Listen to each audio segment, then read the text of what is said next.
Hello guys, welcome to new blog video. তো অনেকে বলছে দাদা হোম ট্যুর একবার দিলে আর দিলে না। তো আমাদের নতুন ঘর হচ্ছে, তাই জন্য হোম ট্যুর দিতে পারিনি। চলো এবার হোম ট্যুরটা দিয়ে দিই, মিস্ত্রি কাজ করছিল তো তার জন্যে।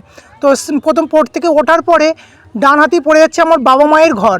তো বাবা মায়ের ঘরটা দেখতে পাচ্ছ কি বড় কি ভালো। ওই পারে হচ্ছে কুলারটা লাগাবো, ওনাদের বেশি এসির হাওয়া ভালো লাগবে না। তো এটা সিঁড়ির পাশ দিয়ে চলে গেলে আমার রুম। এটা আমার রুম চলে যাচ্ছে। আমার ওই যে রুমে দেখো ইটফিট কাঁড়ি করে আছে, এখনও কাজ অনেক বাকি। আর এই দেয়ালটা লাগাবো এসি, তো এসির কাজও অনেক বাকি। ছাদ পড়বে তারপরে এসি লাগাবো। আর এখানে একটা জানলা থুয়ে দিচ্ছি, বেশি জানলা থুইনি, একটাই জানলা থুইছি। আর এখানে একটা দেয়াল টিভি লাগাবো, কি বেশ বলে।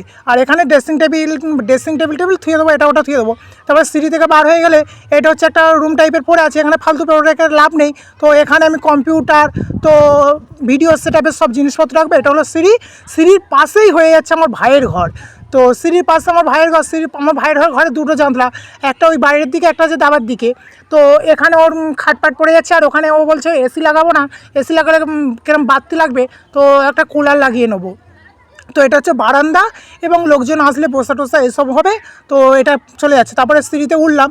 সিঁড়ি থেকে ওঠার পরে আমাদের ঘরটা কত পজিশন ভালো হয়ে যাচ্ছে বলো। সিঁড়ি থেকে উঠলাম, উঠে মত্তরই দেখো, সিঁড়ি থেকে উঠলেই গেস্ট রুম হবে, যেখানে অতিথিরা আসলে থাকতে পারবে।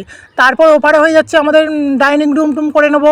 ওখানে খাওয়া দাওয়াটা আর উপরে রান্নাঘর থাকবে, উপরে করে নেবো। আর এ পাশটা করবো ঠাকুরঘর। ভিডিওটা কেমন লাগছে না লাগছে অবশ্যই কমেন্ট বক্সে বলো।